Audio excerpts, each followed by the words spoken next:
Huh? Still single at your age? Pathetic for an old maid like you. I met my ex-husband at a fancy Chinese restaurant. Despite his persistent sarcastic remarks, we exchanged words, and then my sister, who eloped with someone else, appeared. When my ex-husband announced he'd be marrying her soon, I laughed at him mockingly. Oh? Didn't I tell you? Feeling on top of the world, my ex-husband was caught off guard when I made a shocking confession. My name is Michelle Smith. I'm a 39-year-old housewife. I've been married to my husband, Mike, who works in the transportation business, for about 2 years. We met at work where I was previously an office clerk. I took a liking to Mike's lively and cheerful demeanor and made the first move on him. I found his easygoing and manly charisma very appealing. It was love at first sight. Upon hearing my feelings, he reciprocated, and we got married in a short span of 6 months. I thought he was a kind and pleasant person while we were dating. However, after our marriage, he turned into someone else entirely. It became routine for him to shower me with abusive words, and there were times when his actions made me feel like I wasn't even treated as a human being. I never imagined married life would be so tough and painful. Every day became gloomy, and I gradually started to fear Mike. He is a truck driver, but his job is specifically as a light truck delivery driver. I wish he'd been a long-haul driver so he would have been away from home more often, giving me some breathing space. As a light truck driver, his job entails delivering many loads to various places in a single day. So, he usually comes home in the evening. Early in our marriage, I had expressed my desire to work. I think I want to contribute to our finances. If both of us work, we can save more, and it'll be useful if we have kids. The moment I said that, Mike slammed his beer glass onto the table and started berating me. You saying my earnings aren't enough, huh? I never intended to imply that. Probably because he was drunk and overreacting, I found him terrifying. He seemed ready to hurl the glass at me at any moment, so I hurriedly tried to placate him. No. I just don't want to be a burden to you, that's all. You're probably looking down on me inside. Who do you think allows us to live this comfortably? Even if you work, you wouldn't earn much. Don't act all high and mighty. I realized after marrying him that Mike has extreme paranoia and wild mood swings. I never saw this side of him when we dated, so it was unexpected. Could I really spend the rest of my life with someone like this? The thought intensified my anxiety. But another incident fanned the flames of my worries. I'm truly happy Michelle married into our family. Mike rarely brought girlfriends home, so I was worried he'd never marry. This happened during a Thanksgiving's gathering at my in-laws' house. They are genuinely kind people who dote on me a lot. When we got married, they were over the moon, as if they had gained a daughter. I got along well with my mother-in-law. And my father-in-law was also very kind to me. One of the few consolations in my suffocating married life was dining out with my in-laws. However, in front of them, Mike began making a mockery of me. That turning point was during a family reunion. Must be nice, huh? Having a beauty like Michelle. Look at my wife. See that flabby belly of hers? A male relative began making fun of his wife, drawing laughter from the crowd. Beside him, his wife playfully pinched his belly and chimed in, giving a sort of husband-wife comedy routine, lifting the mood. Then, my husband turned the tables and decided to poke fun at me. What are you talking about, uncle? Michelle looks so childlike, hardly womanly. Your wife looks way more elegant and mature. I was left speechless by this unexpected comment and revelation. The male relative said, "Come on, cut it out." But everyone seemed to find it hilarious. The only ones who looked concerned were my in-laws. Michelle, go to the kitchen. Help my wife with dinner preparations there. My father-in-law, seeing my distress, gave me these instructions as a way to escape the scene. Grateful, I rushed to the kitchen accompanied by my mother-in-law. Tears streamed down my face due to the overwhelming incident, but my mother-in-law comforted me as if she were my own mother. As for my father-in-law, he stepped in and chastised everyone, insisting they apologize to me. All did, except for my heavily intoxicated husband, who remained defiant. Why should a husband apologize to his wife? That's why dad always gets ridiculed by mom.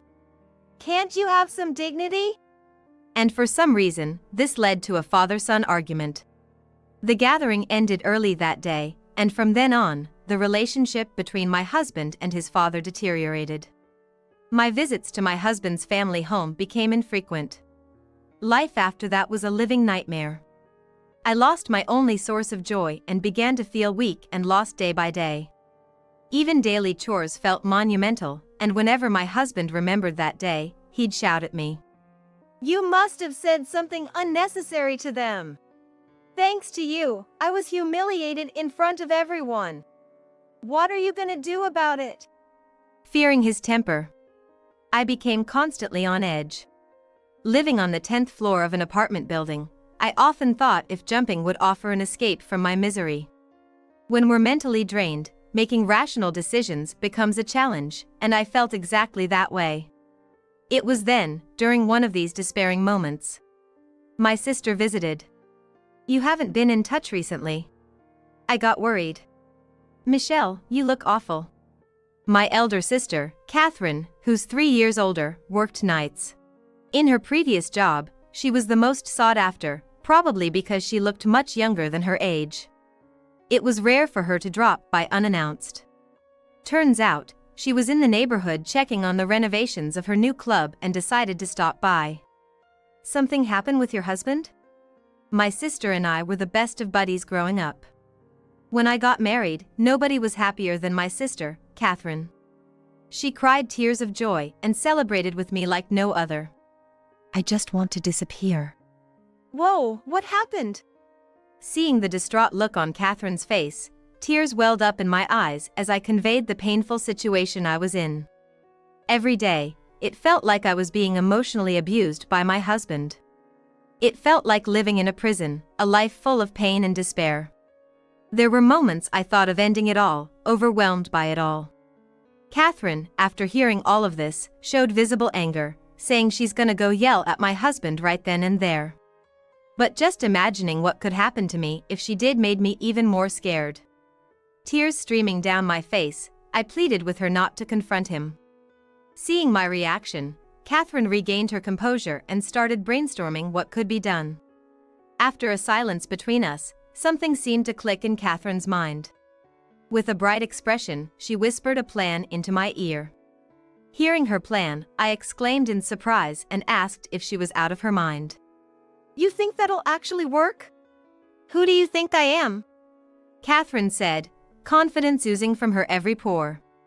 I trust Catherine to pull it off, but the risks if her plan was discovered made me anxious. Don't you want to get out of this and be free? Seeing me unable to make a decision, Catherine turned serious and told me it was ultimately up to my courage. Hearing that, I made up my mind and agreed to her plan. From that day on, Catherine came over nearly every day. People who are emotionally abusive tend to act all high and mighty in public. If I'm around, he won't be able to pull anything on you, Michelle, right? Saying this, she visited me frequently over the next few months until her new shop was ready. At first, my husband seemed unsure of Catherine's frequent visits, but he seemed to enjoy the drinks they shared every evening, gradually warming up to her. Catherine made sure Mike drank enough to get really drunk and stayed with him until he fell asleep. You're always joining me for drinks, so feel free to stay the night anytime. Mike, now quite fond of Catherine, began to show her affection he never showed me, even trying to stop her from leaving. But Catherine always declined his offer with a polite smile, assuring him she'd be back the next day. For Mike, time spent with Catherine seemed like a dream. He was so enchanted by her that he seemed to have forgotten all about me.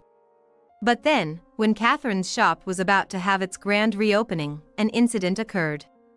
I'm divorcing you. Out of the blue, Mike declared he wanted a divorce. Naturally, I was shocked by his words and demanded an explanation. Why all of a sudden?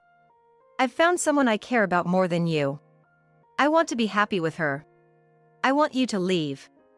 I flat out refused to accept his selfish reasoning. I didn't accept my husband's decision to divorce. However, Mike seemed to have expected this and coldly mentioned hiring a lawyer. A meeting with a lawyer present took place a few days later.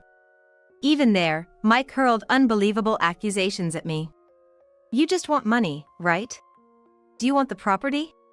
I'll give whatever you ask, so let's end this." In front of anyone, Mike made it clear he no longer had feelings for me. He seemed to want to end our marriage so badly that he didn't mind paying a hefty sum to make it happen. The lawyer, probably feeling uncomfortable, showed me the average amounts for such cases. "You really don't have much affection for me, do you? I could tell where your heart was. Easily figuring out who you're thinking of and who you wish to spend your life with." I lowered my head, realizing resisting was futile, and accepted the divorce terms. "Fine. But I demand the division of the property." He probably thinks he can just earn it back. Mike, oblivious and elated at the thought of a smooth divorce. Yet, watching him, I let out a mysterious smirk. And without him catching on, the divorce proceedings went underway. However, while I may have accepted, it was Mike's parents who firmly opposed it. Later, when we went to inform his parents, they shouted at Mike and spoke in my defense.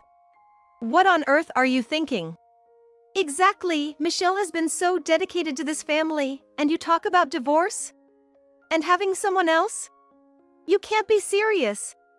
His mother, teary-eyed, tried to convince Mike while his father, with a flushed face, was visibly angered and scolded him. But their words seemed to be just noise to him. Annoyed, he dismissively responded, "It doesn't matter if you accept it or not. She's already agreed to it." "It's because you pushed her into a corner with lawyers." "They must have really not wanted us to divorce.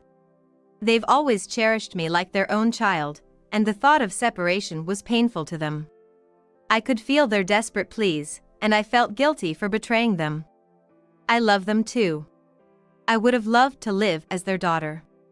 If only things didn't turn out this way with Mike. Regret was the only thing that filled my heart, and I couldn't hold back the tears. People like you are so damn annoying. I'm done with her. I'm gonna marry someone I truly care for and be happy. Stop nagging me." Mike, now completely enraged by his parents' words, started shouting back in defiance. Naturally, they couldn't accept his decision, and Mike was disowned right there and then. And so, Mike left his parents' home, apparently eloping with his love interest, and our divorce was finalized. Half a year passed. I was dining at an upscale Chinese restaurant, invited by someone, and enjoying a meal with my parents. "Isn't that Michelle?" The one who called out to me was none other than Mike. I had gone outside to make a call and bumped into him in the hallway. "Long time no see. Didn't think you were still around." His condescending tone hadn't changed. My face must have shown my disgust. "What's with that face? If you've got something to say, spit it out." He wasn't shouting because we were in public, but he still looked down at me with cold eyes. I held back my anger and turned my face away. "Acting all high and mighty when you can't even stand up for yourself. Did you manage to find a boyfriend after our split?" Mocking my demeanor, Mike sneered at me. I knew this side of him only after our marriage, and I regret not realizing it sooner. "It doesn't concern you anymore." Without even confirming if I was in a relationship. Mike, with his usual sly grin, kept on taunting me. "Really? Still single? Pretty pathetic for an old hag." Mike peered into my face with an expression that screamed he felt he'd won at life, even more so than before our split. I was about to give him a piece of my mind when... "Oh. Michelle, Mike. Didn't expect to see you two here." My sister Catherine walked into the store, calling out to both of us. "Catherine. Perfect timing. I was just about to share some news with Michelle here." The smug look on Mike's face was almost disgusting as he snaked an arm around Catherine, drawing her close. I just stood there, not letting his actions fluster me, my gaze icy cold as I watched the scene unfold. "I thought I'd tell her first that we're gonna get married." he bragged, pulling Catherine even closer. I had always suspected that his feelings for Catherine were the real reason he wanted a divorce. But looking at them now, with emotionless eyes, Mike, still not realizing the gravity of the situation, shot me a smug grin. Sorry, I guess.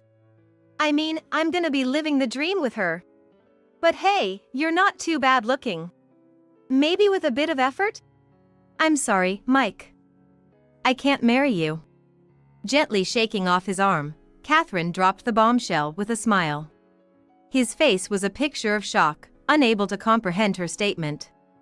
The truth is, I never had any feelings for you. Wait, what? What are you saying? Didn't she tell you? I couldn't resist, my voice dripping with mock confusion as I savored every moment of his confusion. What do you mean didn't tell me? The whole thing, Mike, was a plot Catherine and I hatched to make sure we divorced. And as I walked over to join my sister, we exchanged amused smiles. Right? Even witnessing this, Mike couldn't fathom what was going on. His words came out jumbled. Was this all just a play? Thanks to Catherine here, I got quite the alimony from you. Really grateful for that. Rejecting his initial proposal for divorce was all part of a plan to get as much property as possible from him. It was all Catherine's idea. I was eager to divorce but didn't want to raise suspicion. That's why I played along. No way! Catherine would never say that. Why not? Struggling to come to terms with the truth, Mike babbled on, refusing to believe my words. I tilted my head in confusion and asked, "Why do you say that?" Why would Catherine say something like that? She said she's gonna marry me. Well, if you took my sales pitch so seriously. I was just doing my job, entertaining a client. Catherine responded to Mike's comment, her brows furrowed in feigned concern. She touched her cheek with an exaggeratedly innocent gesture, sighing softly as she spoke. I only entertained you as a client. I never had any feelings for you. I'm sorry if I gave you the wrong impression. So you've been fooling me this whole time? For the past 6 months? You were such a valuable customer, Mike. Always trying to one-up everyone. It was kind of cute, actually. Mockingly, my sister spoke with a derisive laugh. The ex-husband, completely fooled by her theatrical performance, displayed his anger and raised his voice despite being inside a shop. All those words about wanting to be with me, asking me to divorce Michelle, were all lies? Who in their right mind would want to be with someone like you, an emotionally abusive husband? What did you just say? The sharp words of my sister infuriated my ex-husband, who began breathing heavily in agitation. While cautiously watching out for any signs the ex-husband might become physically aggressive, I observed their exchange and discreetly reached for my phone. It was hard keeping up the charade for half a year, but thankfully you're simple-minded. It wasn't like I could just stay married to you. In truth, my sister was already married when I was with my ex-husband. She has a husband who works as a bodyguard. To ensnare my ex-husband, my sister persuaded him by saying she was also going to get a divorce. From the perspective of my ex, who had never been popular in his life, the fact that someone was chasing after him so much was a delightful feeling. At the same time, he reveled in the superiority of being able to take someone away from another. Essentially, he fell right into my sister's trap. So, about you taking time to get that divorce. That was obviously a lie. As you can see, my marriage is perfectly fine. At that moment, a man emerged from behind, walking towards us with a smile. Pleasure to meet you. Seems like my wife has been causing you some trouble. You can't be serious. This is my husband. I invited him today to introduce him to you. My sister, with her radiant smile, made a point to show off by linking arms with my brother-in-law, exuding happiness. My ex-husband looked dumbfounded. His face a mix of anger and sadness. It's a shame, isn't it? Wasting half a year only to end up being thrown out of your own home. It's so pitiful, I can't even bear to look. As my ex-husband seemed dazed from the shock, he tried to lash out at me, reaching to grab my collar. But my brother-in-law swiftly intervened. handling him like he was a mere child. What do you know about what I've gone through this past year, chasing after her? Do you understand? I don't, and I don't want to. You play with people's lives and then act all high and mighty. Do you understand how much pain you've caused me? Facing my ex-husband's aggressive stance, my voice broke with anger and tears as I finally let out all the frustrations I'd bottled up. The way you ridiculed me in front of our family. Your attitude towards your in-laws. All your actions during our marriage. I will never forgive you. You're going to get a taste of hell. I then turned around and called out, "Please, come out." Emerging from the room behind me were not just my ex-husband's parents, but also my own parents and even my husband's relatives. Now everyone can see your true colors and just how pathetic you truly are. Ignoring my ex's questioning gaze, I played a voice recording I had received from my sister. It had him speaking to her in a disgustingly sweet manner. "Are you really going to break up with Michelle?" Of course, I don't need someone useless who can only do house chores.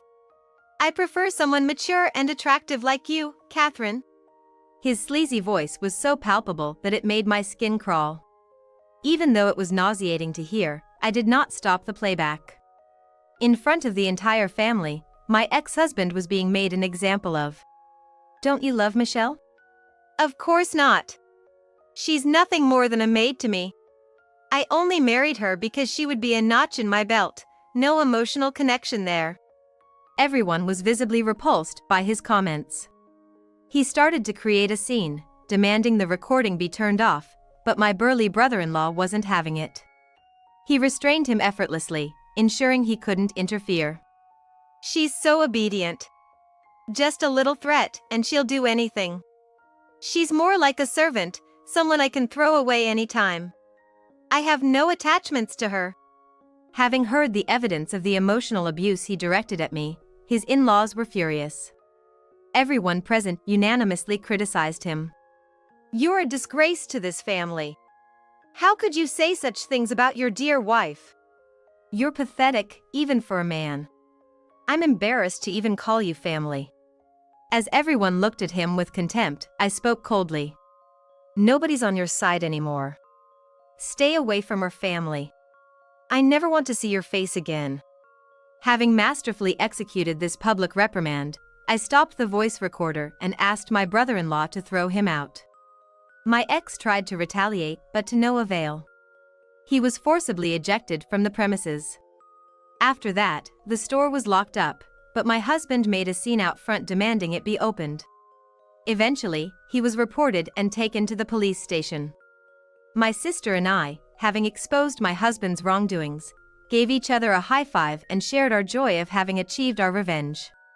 It felt like a celebration as we ordered food at the restaurant, and everyone showed sympathy for the hardships I had endured. Reserving the whole place was the right call.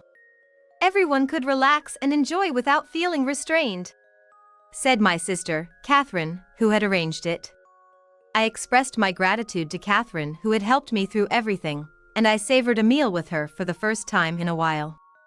And so, I got my revenge on my ex-husband. After that, it seemed like he was almost stalking Catherine, got reported to the police again, and apparently, my brother-in-law, Mike, gave him a taste of his own medicine. After that, Mike was too scared to show his face around my brother-in-law.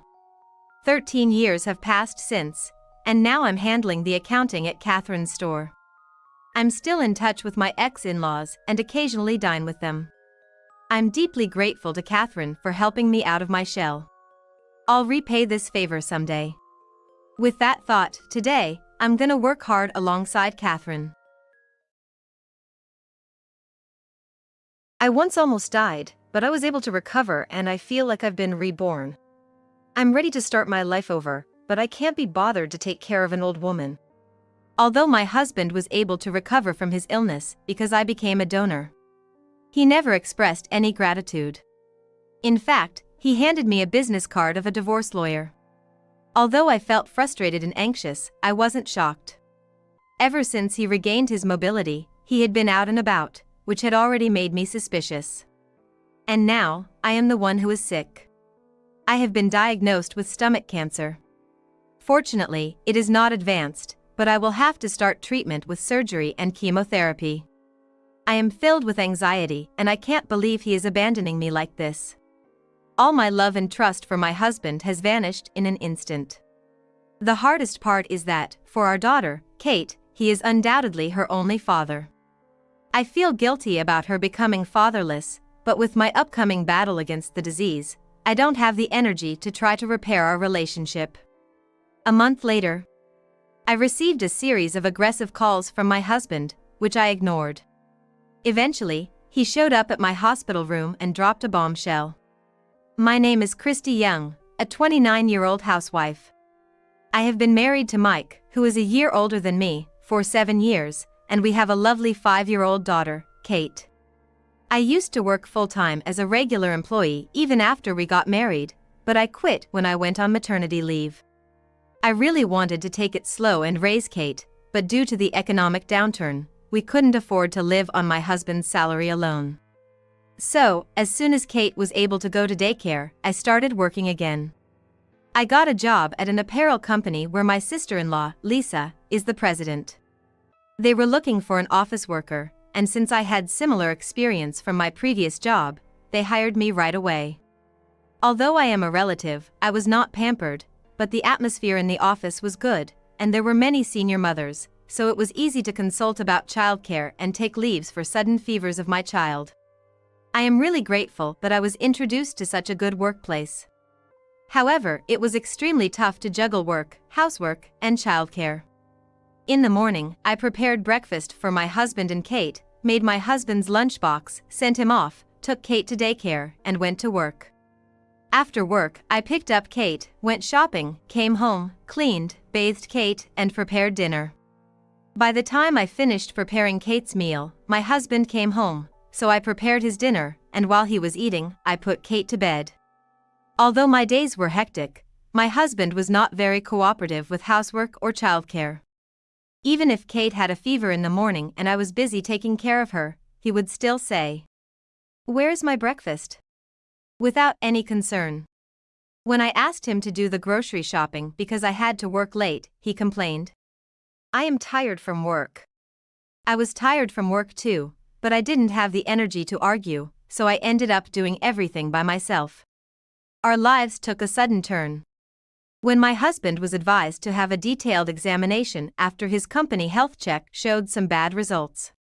My husband didn't want to get retested because he said he didn't feel any pain and was fine, but he started to feel a little uncomfortable in his daily life, with unexplained bruises all over his body, bleeding gums just from brushing his teeth. It would be terrible if he ignored it and it turned out to be a serious illness. We have to think about Kate's future, so I asked him to get a thorough checkup, and it turned out he had leukemia. Why me? He was shocked to hear a familiar disease name. However, leukemia is not incurable nowadays. There are many cases of remission and social reintegration through chemotherapy and bone marrow transplantation. I decided to support my husband, who was on the verge of despair and self-destruction, and accompany him through the treatment. He took a leave of absence from work and was admitted to the hospital immediately. As for me, I had to manage work, housework, childcare, and supporting my husband's treatment. I reached my limit before my husband did. The stress of hospitalization made him lash out at me more than before, which was one of the reasons. I knew it was misplaced anger, but I was honestly exhausted from going to work, taking care of Kate, doing housework, and visiting the hospital in my spare time. That's when Lisa, my sister-in-law, reached out to me. "Why don't you live with me? I can help with the housework and taking care of Kate." She was the president of a company, and I knew from working at the same place that she was always on the front lines of sales. She made a point of picking up feedback from the field rather than leaving everything to her subordinates, which made it easier for the staff to exchange opinions. So, I knew how busy she was. "I really can't impose on you. You're busy too. If you collapse now, Kate will be the one who suffers the most, right? I will support Mike as much as I can. You should rely on those who can help you now," Lisa said firmly, and I couldn't hold back my tears. I was worried about Mike, Kate's future, and my own health. I was really grateful for Lisa's presence, and her encouraging words saved me. Mike's parents had already passed away, and Lisa was living alone in her parents' house. I've always thought it was too big for one person. I didn't want to sell it because it has memories of my parents, but I'm glad you two can come. She warmly welcomed me and Kate. Living with Lisa was very comfortable. We had always gotten along well, and it felt like I had gained a real sister. Lisa, who had been living alone for a long time, was good at housework. She actively helped out, which made my life much easier than before. At that time, there was hope for my husband's treatment. I was found to be a compatible donor for his bone marrow transplant. As soon as Mike was diagnosed with leukemia, Lisa and I underwent testing to be bone marrow donors. The probability of finding a compatible donor is 1 in 4 among siblings. And it is said to be 1 in several hundred to several tens of thousands among unrelated people. We were devastated when we heard that Lisa's bone marrow was not compatible, but when we found out that I could be a donor for Mike, he was overjoyed. To provide bone marrow as a donor, I had to be hospitalized for several days. During that time, I had to take time off work and couldn't take care of Kate. It was a burden on Lisa, but she didn't show any signs of annoyance. Thank you so much for doing this for my brother. I will do everything I can to support you, so don't worry about anything. Just take care of yourself now. Encouraged by Lisa, I underwent bone marrow extraction surgery for my husband. After the surgery, Mike had to spend some time in a sterile room, being careful of infections while resting. I was discharged from the hospital after a few days and, thanks to my sister-in-law's kindness, took an additional 2 or 3 days off work before returning. The hematopoietic stem cells transplanted into Mike seemed to be working properly, and after a few weeks, he was able to move to a general ward. When I took our daughter, Kate, to visit Mike in the general ward, there was a nurse in the room. Seeing Kate after a long time, Mike smiled happily. Mr. Young is recovering well. He is still young and strong, so if he continues to make good progress, I think he can return to work soon. Thank you very much, as always. The nurse smiled and left the room. As she said, Mike's condition stabilized, and he was able to be discharged a few months later. Although he still needed to rest at home, the 4 of us, including Lisa, started living together in the in-laws' house. I had to take on all the responsibilities of work, housework, childcare, and taking care of Mike again, but it was less burdensome thanks to Lisa living with us. Moreover, Lisa is the type of person who can speak her mind clearly to Mike. You don't have to push yourself too hard, but you should practice doing some housework as part of your rehabilitation. Hearing this, Mike reluctantly started helping with the chores. However, since he was still recovering, I often ended up helping him, and eventually, he stopped doing even the things he could do, knowing that I would come to help if he dawdled. I still feel sluggish. Using that as an excuse, he wouldn't even try to get up from the sofa. When the doorbell rang while I was preparing dinner, and I asked him to answer it because I couldn't leave what I was doing, he sighed heavily and complained. They told me to rest, and you're being demanding. I couldn't help but think that it was not too much to ask, but only Mike knew the extent of his pain. So, I believed him and made an effort to move myself, even if it was a bit of a strain. Perhaps because I overexerted myself again, my health started to deteriorate. It became harder to eat, and Lisa started worrying that I might have lost weight. By this time, Mike had almost fully recovered and had returned to work. Even though I no longer had to take care of Mike, the household chores and childcare didn't decrease. Even when I was not feeling well, Mike, who had regained his energy, started going out alone more often on his days off. He didn't seem to notice that I was unwell and didn't offer to help with the chores. When I asked him where he was going and with whom, he got angry and said, "I have a private life too." Eventually, the stress caused my stomach to ache continuously, and Lisa suggested I get a full medical checkup. Since Mike had been seriously ill, I thought it would be better to address any issues early for Kate's sake. As a result, this time I was diagnosed with stomach cancer. Fortunately, The progression seemed to be slow, but still, hospitalization and painful chemotherapy were necessary. At the sudden news of my hospitalization, Kate seemed anxious, but her father was out for the day, and he couldn't comfort her. Instead, my sister-in-law, Lisa, stayed with Kate. To avoid disturbing me while I prepared for the hospital, Lisa took Kate out shopping. While I was silently preparing, my husband, Mike, came home. What's going on? Are you going on a trip or something? I yelled at Mike's carefree demeanor. I have stomach cancer. Stomach cancer. I've been feeling sick lately, so I went for a checkup today. That's the diagnosis. I need to be hospitalized. Hospitalized. What about the house during that time? Are you leaving it to my sister? I was shocked that the first thing he worried about after hearing about my hospitalization was not concern for me. Granted, it's not a matter of life and death because the progression is slow. But still, facing his wife who is about to undergo painful chemotherapy, the first thing he asks about is the house, which I found utterly disappointing. Well, this is just perfect. Huh? Divorce me. What? I was confused and bewildered by the sudden request. I had always supported him devotedly when he was ill.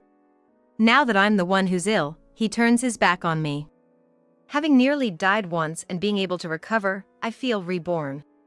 I want to start over, and I don't want to take care of an old woman. Despite my being the donor that allowed Mike to recover, not once did he express gratitude. In fact, he handed me a business card of a divorce lawyer. You don't even wear makeup at home. I can't see you as a woman anymore. Even if you say that, I'm busy with work, housework, and childcare. I don't have time for makeup. That's just an excuse. On top of that, you have cancer now. I can't deal with that. I was bewildered by Mike's angry demands to sign the papers quickly. I was already anxious about the cancer diagnosis. However, despite my frustration and anxiety, I wasn't shocked. Ever since he regained his mobility, Mike had been out and about, and I had been feeling suspicious since then. With this illness, all my love and trust for him vanished. What pained me was that for Kate, he was undeniably her only father. I felt guilty about making her a child of a single parent, but with the battle against cancer ahead, I didn't have the energy to repair my relationship with Mike. Humph. Now we are just strangers. Mike smiled satisfactorily. Hey, is it over? Don't just come in like that. But you're taking too long. Suddenly, an unfamiliar young woman appeared at the entrance. She wore flashy makeup and was dressed in a stylish dress, a beautiful woman. But on closer inspection, her face was familiar. Are you the nurse from the hospital where Mike was admitted? It was hard to tell at first glance because she was in plain clothes, but she was the nurse assigned to my husband's room at some point. Apparently, she seems to have been his mistress. Yes, she is. She supported me devotedly when I was sick. Much more than you ever did. I was dumbfounded by Mike's boastful statement. Supporting a patient devotedly is a fundamental part of a nurse's job. It's frustrating to be compared to her in that regard. Get out of this house right now. This is my family home, after all. And then he said that assertively. Indeed, this is my husband's family home, but it is now under the name of my sister-in-law, Lisa. However, if I divorce Mike, Lisa and I will become strangers. More than parting with Mike, it's sad to be separated from Lisa, who is kind, reliable, and has a good relationship with my daughter, Kate. But there's nothing I can do about it. I packed my suitcase with just the essentials, in addition to preparing for my hospitalization. I no longer have any love for my husband, and I want to get out of this situation as soon as possible. While I was silently preparing, Lisa and Kate, who had gone shopping, came back. We're home. Oh, do we have a guest? Lisa seemed surprised to see an unfamiliar woman, and Kate, clinging to Lisa, seemed to not understand the situation. So, I clearly stated, I am going to divorce Mike. What? Lisa looked as shocked as I felt. Then, as if realizing something, she handed Kate some snacks she had just bought and told her to eat them in the next room. With only adults left, Lisa immediately glared at my husband. What are you thinking? Mike recoiled for a moment when Lisa, not me, confronted him. He's going to divorce me and start a new life with that woman over there. Since you and I will become strangers, he told me to leave. Lisa's eyes widened in disbelief at my words. Christy is having a tough time, and you? How selfish can you be? You're the one who should leave. Never show your face to me again. Lisa firmly told off Mike, who clicked his tongue, snorted, and left the house. The woman glanced down at me, smirked triumphantly, and followed Mike. Christy, I'm really sorry. After the two left, Lisa looked at me apologetically. I felt guilty for making her, who had done nothing wrong, feel that way. Please don't make that face. You've done so much for me, Lisa, and I can't thank you enough. And I felt a bit relieved that Lisa had decisively cut off Mike. Even if you divorce Mike, I'll always be on your side, Christy. We had already vacated the house we lived in before Mike fell ill. Having been kicked out by Lisa, Mike now had no place to live, but he probably planned to move in with that woman. Although he had insurance and subsidies, Mike shouldn't have much savings left after his major illness. Well, it's none of my business anymore since we'll be strangers. Although we were no longer a married couple, Lisa is still helping me. I have to be hospitalized, and I was thinking of leaving Kate with my parents, but I was wondering what to do about transferring her kindergarten when Lisa said, "I'll take care of her." I know Kate will be anxious without her mom, and changing environments will make her even more anxious. My work is stable right now, Lisa said, so I decided to rely on her. About a month after I was hospitalized, I received a call on my smartphone. The name displayed was my ex-husband, Mike, and of course, I ignored the call. Despite ignoring it repeatedly, I kept getting calls from Mike. When I mentioned this to Lisa, who came to visit me, she said she also received calls and ignored them, but he apparently showed up at her in-laws' house. He apparently insisted on seeing me, but she sent him away, saying it was impossible since I was in the hospital. Don't pay attention if he says anything. It's too late for him to realize your worth now. Lisa's words made me feel stronger. After saying goodbye to Lisa, saying, "I am going home for today," Mike appeared in my hospital room. Why are you here? I hadn't told Mike which hospital I was admitted to. He didn't even ask. I went to my parents' house today. I saw my sister leaving with flowers, so I thought she might be visiting you. Apparently, he followed Lisa. Mike's persistence was terrifying, and I was puzzled about what he wanted. Then, he clung to me. My illness has recurred. It turns out, Mike's leukemia had recurred. Although remission is possible with a bone marrow transplant, it does not guarantee there will be no recurrence. So, can you be a donor again? I was dumbfounded by his audacity. I was battling a severe illness, cancer, and the ex-husband who abandoned me came back as soon as he fell ill again. It was all too convenient. I don't care. Isn't it your own fault? What do you mean? Didn't you have someone who supported you more devotedly than I did? Upon hearing my words, Mike looked regretful. It seems that as soon as she found out about Mike's recurrence, his girlfriend immediately broke up with him. She apparently said she could handle work but not taking care of a sick person in her personal life. You're the only one I can rely on now, I firmly told Mike, who was begging for my help. I absolutely don't want to. Are you going to abandon me when I am sick? You were the one who abandoned me first, right? Mike was at a loss for words at my response. Besides, I am currently consulting a lawyer about you. A lawyer? Yes, of course. Child support for Kate. I will make sure you pay. But I am sick. I am telling you, I am too. As our fruitless argument continued, a doctor who noticed the commotion came into the room. The doctor restrained Mike, who was trying to grab me, and took him away. It seems that Mike was later handed over to the police. After being interrogated, a restraining order was issued against him. Hearing the commotion, Lisa came back to my room. After hearing the details, she seemed utterly disgusted by Mike's selfishness. I asked Lisa to testify, and after consulting with my lawyer, I decided to claim compensation from Mike and his mistress. Mike was very reluctant, but his mistress agreed to pay immediately, as if it were a severance payment. Since then, I have been slowly recovering. Lisa has been supporting me devotedly, and although Kate is still young, she has been cheering me on without being selfish. The cancer was successfully removed, and no metastasis has been found. On one hand, Mike still hasn't found a donor and is apparently living in fear every day. He managed to pay me the compensation by depleting his savings, but it seems that he won't be able to afford Kate's child support. Since he can't pay child support, he is not allowed to visit, so he is seemingly fighting his illness alone. I still have a good relationship with Lisa. After I was discharged from the hospital, I thought I couldn't bother her anymore, so I was considering moving out with Kate, but she got mad at me, saying I shouldn't think about unnecessary things after recovering from an illness. She told me to spend freely until I saved enough money, and I took advantage of her kindness and lived with her for a while with 3 of us.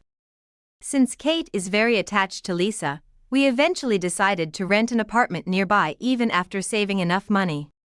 We go back and forth between each other's houses, and now we have a relationship like best friends.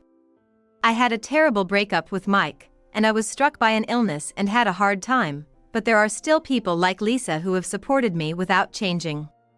I may make Kate feel lonely, but I hope she grows up to be a strong, kind, and just woman like Lisa, and I want to continue to get along well in the future. I won't approve any paid leave for you. I couldn't believe my ears.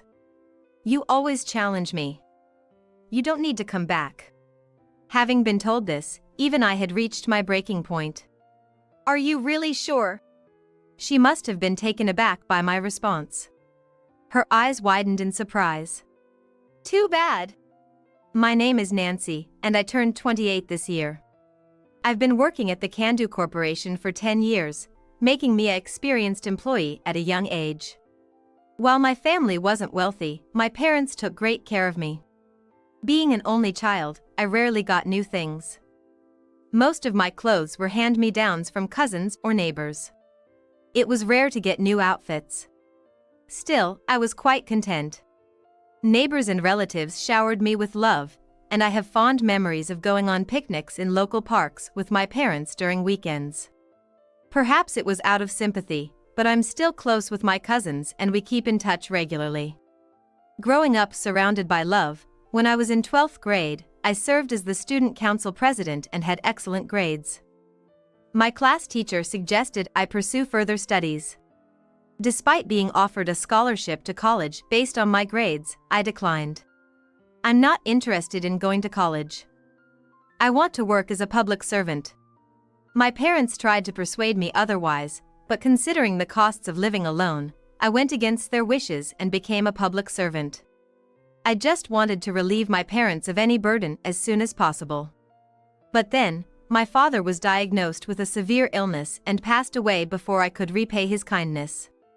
I decided to take care of my mother in place of my father, continuing to live with her. In the hustle and bustle of daily life, time flew as I experienced various facets of working life. By the time 5 years had passed, I'd become a respected figure in the office, leading a comfortable life. I've been given the responsibility of training newcomers and occasionally acting on behalf of my boss. Moreover, the bonuses were good, allowing me to give about $600 monthly to my parents. In my personal life, I enjoyed trips with friends, colleagues, and my boyfriend. One day, our manager was transferred and replaced by a new one. This new female manager was said to be the president's daughter. Rumor had it she had been loafing around, relying on her father's wealth. Unable to stand by and watch, the president decided to put her in a responsible position to teach her some life lessons. Only the president and I knew this.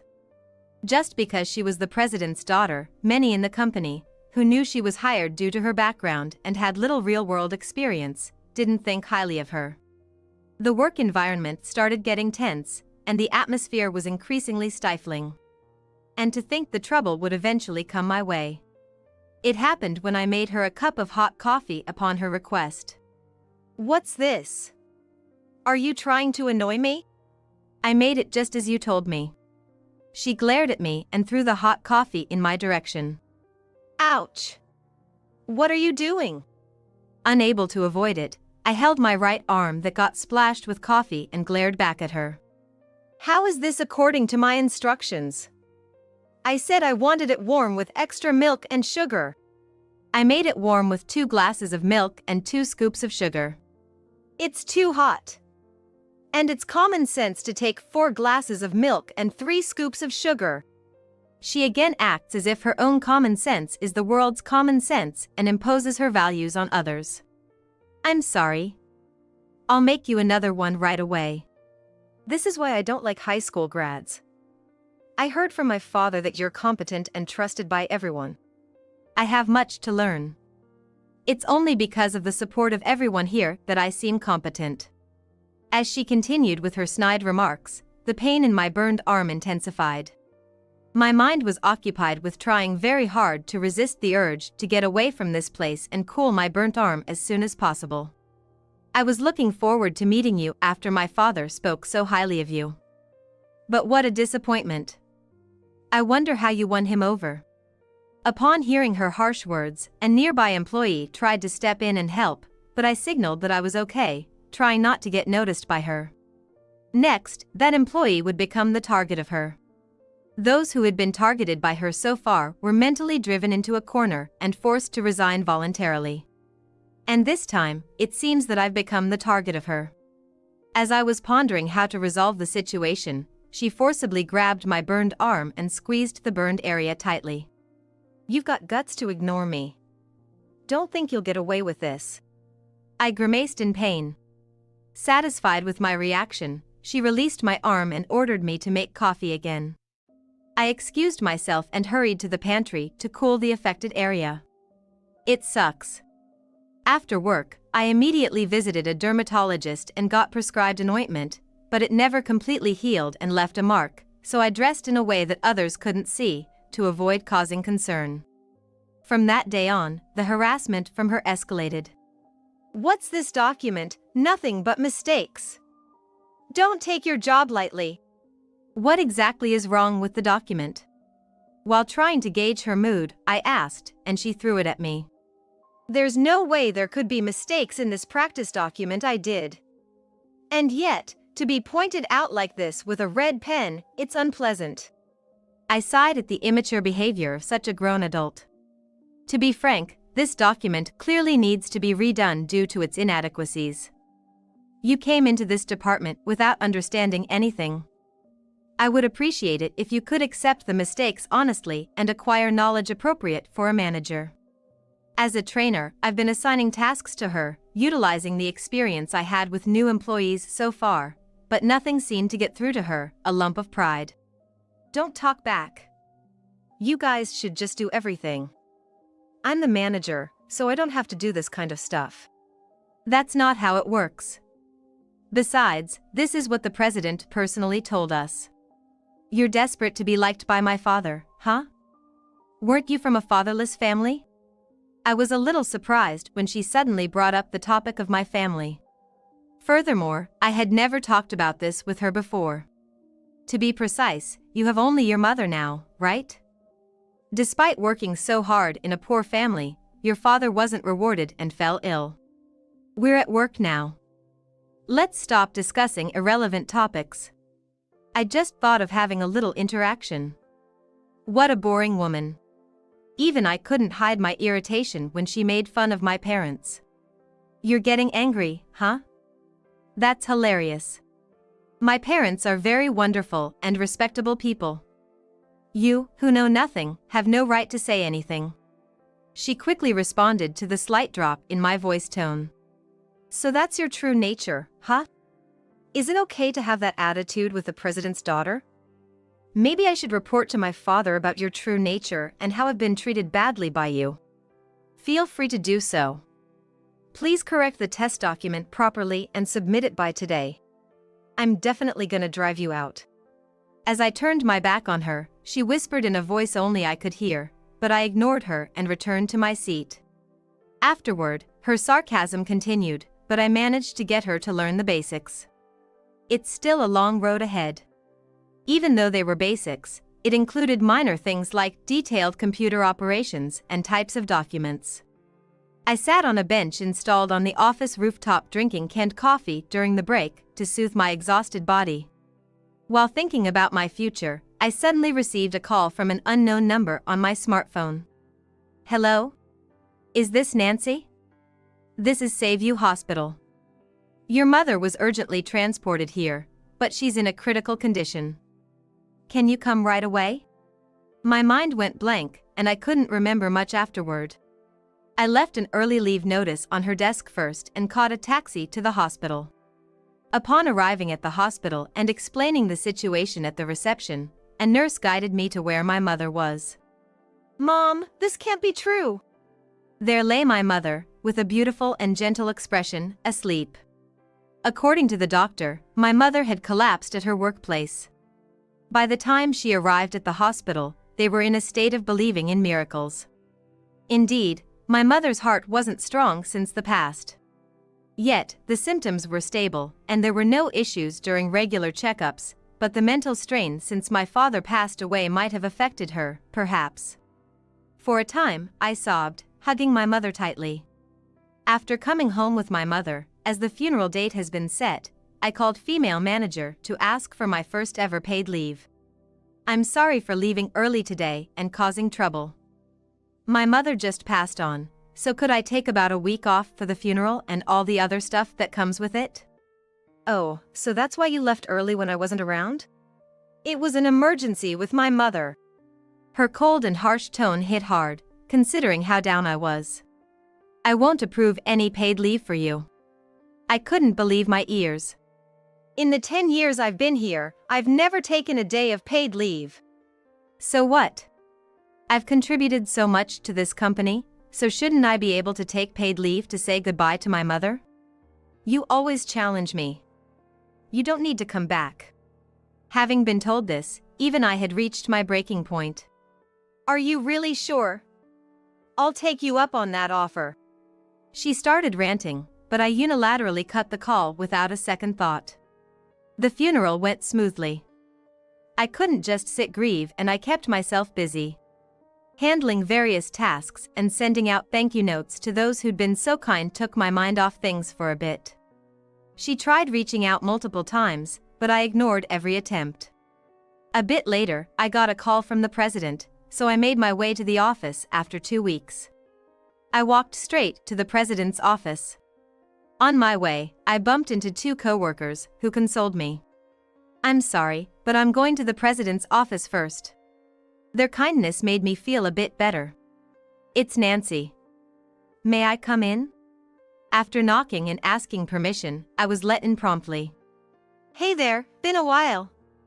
Heard you've been out of touch for 2 weeks. Doesn't sound like you. My apologies. You see, I laid out everything, not sugarcoating how she had been treating other employees and myself. Hearing negative stuff about his own daughter must have hurt him, but the president listened to every word. I apologize for my daughter's actions. To be honest, my wife and I spoiled her, and this is the outcome. No worries. I think my parents must have felt the same way as parents. Seeing my awkwardness, the president smiled gently. Nancy, you're truly a wonderful lady. My daughter's situation was my judgment error. I've spoken to those who've resigned in the past 2 weeks. I can't apologize enough for that. To the best of my knowledge, this was the first time I'd ever seen the president looking so troubled. Ever since you stopped coming to the department my daughter works in, things have gone haywire. Just the other day, the entire team staged a group protest. Really? I had no idea things had escalated that much. So, what are you going to do about it? The president wore a sad expression for a moment but quickly returned to the person I knew. So I need your help. It's easy for me to have my daughter resign, but that alone won't satisfy all employees. Can you help us? Looking into the president's earnest eyes, I made up my mind. Understood. I'm more than happy to assist. And so, the sanctions against her began. Hey, how long do you plan on taking time off? The exasperated female manager finally reached out. Wasn't it you who told me not to come in? It's strange, I'm just following your orders. Don't give me that. We're in chaos here. Get to the office now. Reluctantly, I changed into my work clothes and headed to the office. However, there wasn't a single employee present. It was eerily quiet, just like working on a weekend. It's a weekday today, right? Feels weird. It was when I muttered to myself in an empty office. I heard yelling from a woman and the sound of something being thrown from my department. Peeking cautiously inside, I saw her causing a ruckus. What's going on? I called out from behind her. She swiftly turned and grabbed at me. It's all your fault. Ever since you stopped coming, everyone else followed suit. Now I can't get in touch with anyone. How will you make up for this? I'm not quite following. Can you please not shift the blame? I calmly told her. She let me go and pushed me away. Such an infuriating woman. Even my father won't help. What's going on? How long has it been since everyone stopped coming? Half a day. Because of that, I've been handling calls which I've never done, and I have no clue what to do anymore. The slumped figure of her was pitiful. Her hair was a mess, and the nail polish that she wouldn't remove despite numerous reminders was now chipped. She must have hung her jacket somewhere. There were noticeable frays here and there on her jacket. Seeing her, who had always acted like a queen, now in such a state, I couldn't help but laugh. Serves you right. What did you say? This is on you. What did you think of everyone? No one's going to follow someone who just waves their power around without any real skills. As I firmly told her, she approached with her face turning red. Say that one more time. You really want to be banned from the company? Well, I'd like to stay if you resign. Well then, you're fired. I'll be taking over this company. What a pity for you. Too bad. She was wearing an eerie smile, and for some reason, she had a triumphant look on her face. I answered, all right. It was a short time, but thank you very much. It must have been an unexpected reaction. She had her eyes wide open in surprise. You do realize you're fired, right? Of course. Now I should pack up my things. I carefully made my way to my desk, avoiding the papers scattered on the floor. Once there, I started pulling out stuff from the drawers. Wait. Are you really quitting? Yes, why? I asked, tilting my head. Well, shouldn't you at least finish up today's work? Her earlier confidence had disappeared, and she seemed desperate. Do you know that it's illegal to reject a properly justified paid leave request without a valid reason? Huh? It's a violation of labor laws, you know. It's mandated by law. Her face turned ashen. She was clearly in turmoil, but I continued. We're all human. I understand there are compatibility issues. But that doesn't mean you should drive people into a corner. You're unfit to be a manager. Makes me wonder what your folks are like. Who the hell do you think you are? Insulting my parents like that? You're not getting off easy. Well, you insulted my parents too, so you're not getting off easy either. She, shaking with rage, tried to put on a brave face. Our worlds are entirely different. Don't lump me with you. You're really despicable. I heard you said the same thing and drove those who left into a corner. That's right. They treated me like I was worthless, so I drove them into a corner as far as I could. Felt so refreshing when they were gone. I sighed deeply, shifting my gaze to the corridor.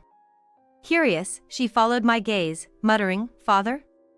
Why are you here?" There stood the president. As the president stepped into the department, he walked directly to her. "Father, there's been a misunderstanding." No need for explanations. I've got evidence of your deeds. No, they just envied me for my skills and set me up. I did nothing wrong. The president lashed out at her, who tried to justify her actions. You idiot. Because you're so incompetent, I was hoping the competent employees would reform you. Yet under your lead, in the past few months, our performance plummeted and even caused losses to the company. But you made me a manager, so that means you had faith in me, hadn't you? I promise I'll meet your expectations this time. No. If I didn't give you a position, you'd have run away. The president's imposing demeanor made her buckle. I never even thought of letting you take over the company. This time for sure, I'll transfer you to the countryside to reform you from the ground up. Please, have mercy. Look who's talking. We'll get constant updates from your new location. And the folks there are pretty reliable, so brace yourself. Turning pale, she lay on her back, crying and laughing hysterically. I chirped, "Too bad." With a bright and cheerful voice, I said that to her. Later that day, without anyone to see her off, the former female manager left the company. The next day, the employees, enjoying the day off declared by the president, returned to work jubilant. With the departure of the former female manager, peaceful days were restored, and smiles returned to the employees' faces. Meanwhile, the former female manager started from scratch in a rural town where there were no conveniences or entertainment. There, her family's influence didn't matter, and she was strictly schooled by her colleagues every day. As the days passed, she began to change, and finally, she started to speak respectfully and became receptive to feedback from others, as reported by the president. The most surprising thing was receiving an apology call from her. At first, I listened to her, but at the end of the call, she begged, "I've reflected enough. I want you to ask the president to let me return." Of course, my answer was no. I ignored further calls and blocked her number. The president personally contacted those who had resigned due to her and invited them back. As a result, the company's performance quickly recovered, even surpassing its previous state. As for me, I was sitting in the seat of the manager, which became vacant after she left. When the president personally appointed me, everyone in the department was even happier than I was. While the managerial job is tougher than I imagined and I am a bit overwhelmed by my sudden career move, with the support of the employees, I am doing well. Having been both physically and mentally hurt, especially with burns, I have been compensated with settlement money deducted from the former female manager's salary, which has been added to my own pay. Thanks to that, my life has become very comfortable. Recently, my boyfriend of 2 years proposed to me, and I am over the moon. We are expecting a child next year, and both of us are excited. Even though I have just entered my second trimester, we are already fully prepared for the birth. In a note written in my husband's handwriting, it said he'd be on a business trip for a month. Seeing it, I was certain. Our marriage was over. It was that night, alone in a room with no one around, lost in thought. What's happening now? In the dead of night while my husband was away, I suddenly heard the cry of a baby. I rushed to the front door and found a letter. And it read, "I can't raise him." To my astonishment, there was a baby inside a cardboard box along with the letter. Why is there a baby here? It was a situation I had only seen on TV shows. My mind raced, unsure of what to do, and the next thing I knew, I was calling my husband. Don't bother me when I'm busy. You're getting in the way. My husband snapped at me for calling. But when I told him about the baby, he responded with startling words. We're gonna raise this child. Got it? With that, he hung up. His words lingered in my mind. There was definitely something going on. Well, I've got my own suspicions. At this point, 1 or 2 more problems don't matter. I'll find out everything and drag you down. My name is Jessica. I'm a 40-year-old housewife. I used to work for a major corporation, but I resigned when I married my husband, Mike. I met Mike about 5 years ago. Back then, he came to the company I worked for as a salesman. He was cheerful and a bit of a joker. I wondered then if he was cut out for sales. But when it came to work, he spoke seriously and clearly, surprising all the coworkers. I still remember how he left such an impression on me. A month later, while taking a break on a park bench near the office, a man in a suit approached and asked, "Is this seat taken?" Feeling annoyed, I didn't look at the man's face and just said, "Sure," intending to leave the spot. But then the man hurriedly stopped me. "Hey there, Ms. Johnson. How've you been?" Wondering how he knew my last name, I looked at him. "Oh? Mr. Smith? Good to see you. Thanks for the other day." "Thank you." "Thanks to you, Mr. Johnson, everything at work went smoothly." "I really appreciate it." Mike, who I hadn't seen in a while, was just as playful as before, chatting up a storm with me. I naturally talked to him about work and everyday life. From then on, whenever I took a break, Mike was always there beside me. Although it was just for a short time, I cherished the moments spent with Mike, and soon found myself wanting to be with him all the time. Turns out, Mike felt the same way. How about a real date? Not just a 1-hour break, but a genuine date. Yes. That was the turning point for us. We became a couple, and a year later, we got married. And this year, we celebrated our 4th wedding anniversary. Jessica, thanks for being with me all these years. Same goes for you. Thanks for always cherishing me. Celebrating our wedding anniversary together. I was overwhelmed with emotion, feeling so fortunate to have married Mike, and tears welled up. Jessica, it's become a yearly tradition for you to cry, huh? Shush. They're happy tears, okay? Give me a break. I get it. This happiness will last forever. Back then, that's what I believed. But as our 5th anniversary approached, I realized that had been just an illusion. For the past 6 months, Mike's been coming home late.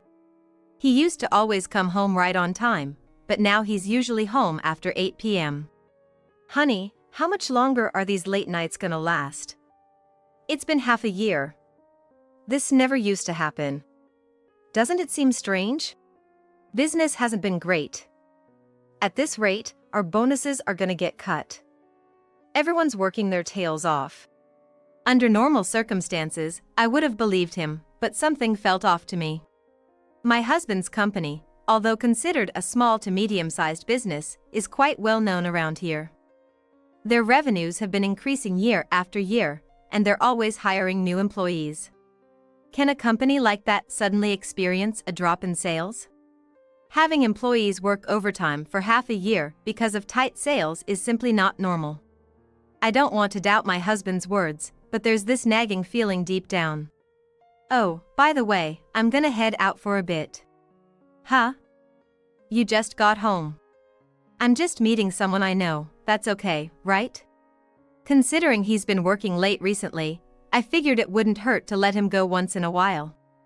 Just don't be out too late, okay? You've got work tomorrow. Thanks.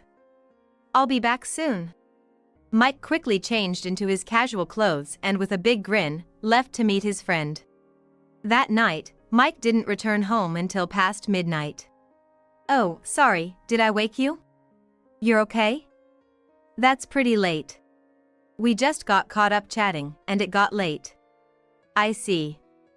I'm sleepy, so I'm gonna head to bed. Good night. The next morning, when I woke up, Mike, who usually sleeps beside me, was nowhere to be found. Rubbing my sleepy eyes and looking around, he was still missing. Checking my phone, it was just past 5 a.m., even before my alarm. Mike? I called out, but there was no answer from him.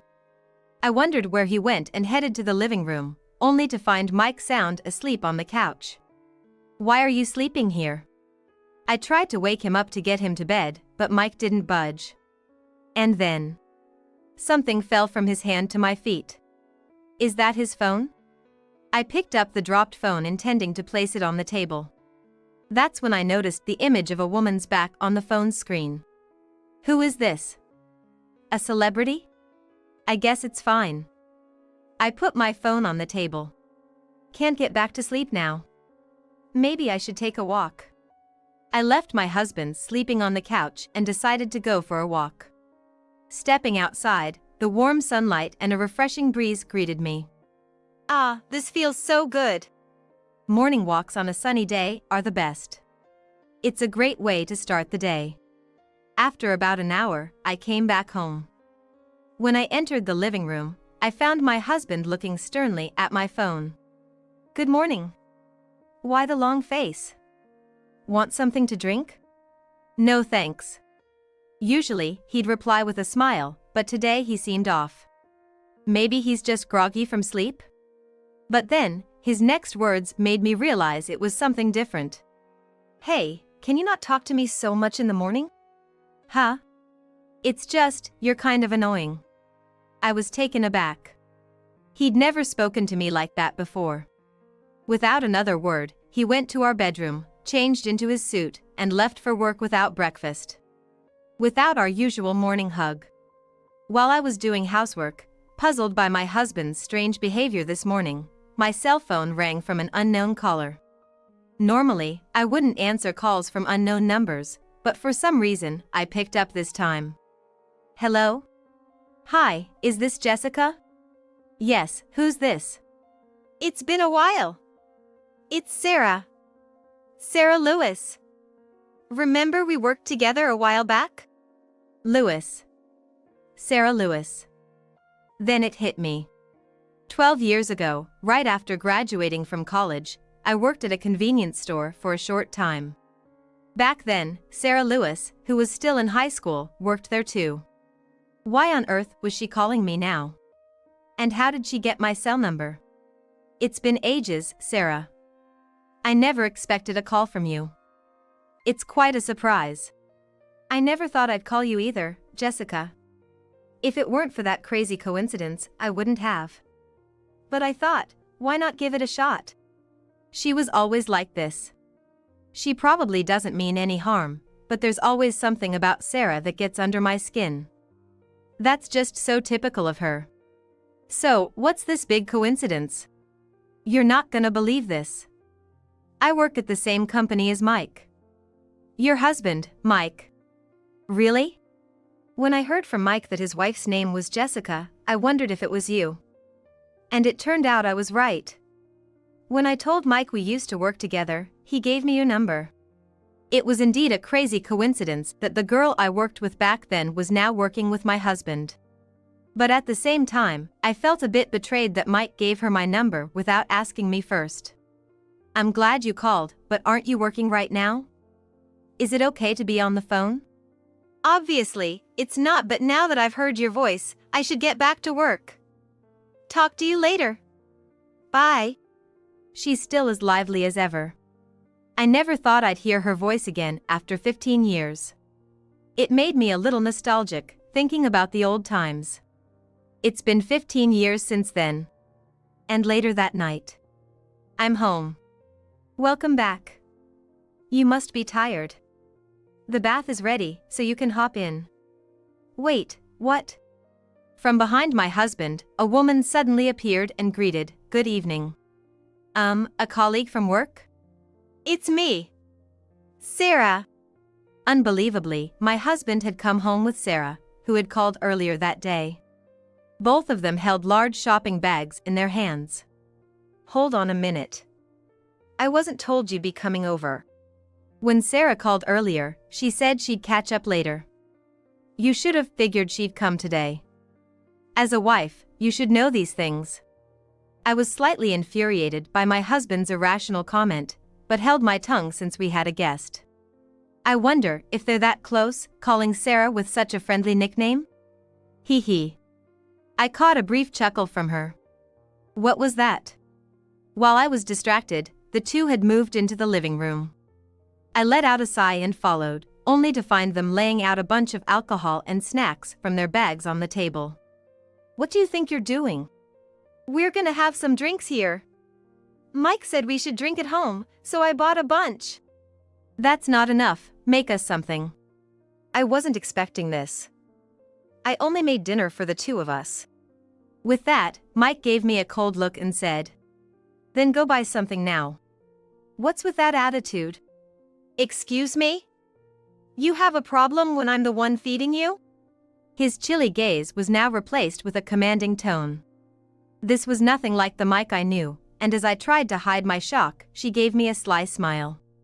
Even in my own home, what is this overwhelming feeling of alienation? Unable to bear being there any longer, I immediately headed out to do some shopping. What the hell?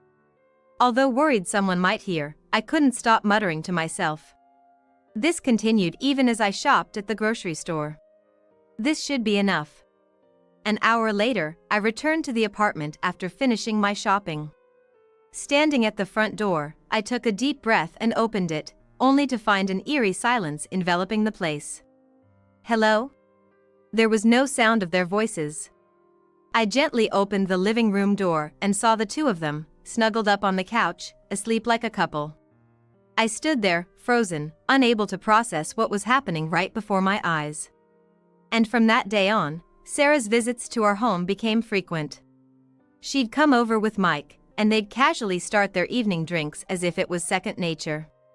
"Hey, get us something to eat. I'd love a steak, please. Come on now. If you heard her, hurry up and get it." It felt as though I had been relegated to a mere housemaid, taken for granted. Mike doted on Sarah, and it was evident he hardly had me in his thoughts anymore. On her part, Sarah often threw condescending remarks my way, making me feel utterly humiliated. I'd never felt so low. My feelings towards the two of them were nothing but negative. Ever since Sarah started calling, I felt like I had been living in a never-ending nightmare. I bore the brunt of their taunts and verbal abuse. I often found myself wanting to escape this toxic environment. 6 months after Sarah started visiting, she suddenly stopped showing up. Around the same time, Mike began coming home even later. One morning, I woke up and noticed Mike wasn't in bed. I headed to the living room and found a note on the table. In Mike's handwriting, it simply read, "Gonna be on a business trip for a month." Seeing that, I was certain. I realized our marriage was over. One night, as I sat alone in the empty room lost in thought. What was that? In the middle of the night, while Mike was away, I suddenly heard the cries of a baby. I rushed to the front door and found a letter. It read, "I can't raise this child." Incredibly, inside the cardboard box was a baby, along with a letter. Why is there a baby? It was a situation I had only ever seen on TV shows, but now it was happening to me. My mind raced in panic, unsure of what to do, and before I knew it, I was calling my husband. "Don't bother me when I'm busy. You're disturbing me." He was furious that I had called. But when I told him about the baby, he replied with shocking words. "We're gonna raise that child. Got it?" And with that, he hung up. His words lingered in my mind. Something was definitely up. But I had my own plans. I didn't care if 1 or 2 more troubles came up now. "So, I'll uncover everything and bring you down to rock bottom." After that, I quickly grabbed some things and left the apartment. 2 hours by car. It's been a long time since I've been back. Even outside the apartment, there was a place for me to go. "Welcome home." "Mom, I'm back." I had already informed my mother that I would be returning. At the same time, I had asked her for a favor. "Mom, about that favor I asked. I've made the contacts, Jessica. Now, all you need to do is act." Though I had come back to my parents' house thinking of resting and healing from everything, there was no time for that. My husband, Mike, would be back from his business trip in a month. I had things that needed to be done by then. One day, as I was cleaning the room, Mike called. "Hello?" "Hey! Where the heck are you right now?" My husband was immediately aggressive on the phone. "You call out of the blue? What on earth could someone on a business trip possibly want? I don't give a darn about that. Where are you?" "I came back early. It's amazing you still have a job. Normally, you'd be the first on the layoff list." "Shut it. Just tell me where you are. No matter what I said, Mike insisted on knowing my location, making it impossible to have a conversation. I'm at my parents' house. The kid's there with you, right? Yes, sleeping soundly in the back room. Come back with the child right now. Got it? Get back here immediately. His behavior was so different from before, it reminded me of the man he once was. You've changed a lot. You weren't like this before. People change, Jessica. Anyway, don't forget what I just told you. Understand? With that, Mike hung up. It's absurd. But if he hasn't mentioned that thing, does that mean he hasn't noticed it? If he returned to the apartment, he'd definitely see it. If that's the case, it makes sense. It became clear that Mike wasn't at the apartment. Not wanting to waste this opportunity, I drove straight there. Upon arriving, I grabbed that from the table and immediately headed to a specific location. 20 minutes later, I arrived at a single-family apartment complex. You live in a pretty nice place. There was a familiar compact car parked in front of the apartment. Just as I thought. A familiar compact car. It's Mike's car. And the fact that it's parked here is proof that my husband must be here. What could be so important that he'd cut his business trip short to be here? At that moment. Then it happened. From inside the house, I heard a woman's scream. And right after that, a man's furious shout echoed. This might be bad. I quickly pulled out my cell from my bag and called someone. However, throughout that time, cries from the woman and shouts from the man continued to emanate from the house. Just when I was getting really worried, a car pulled up behind me. Oh. I rang the doorbell, but no one answered. On a whim, I tried the doorknob and to my surprise, it was unlocked. I cautiously opened the door and called out, but there was no response. From deeper within the house, a voice cried out for help. Rushing to the room from where the voice came, I found a man menacingly approaching Sarah with a look of fury on his face. Why are you here? What are you doing? You shouldn't be threatening a woman like this, especially as an adult. Shut up. Stay out of it. This is between me and her. A problem, huh? I couldn't help but think, isn't the problem yourself, in my mind? Jessica.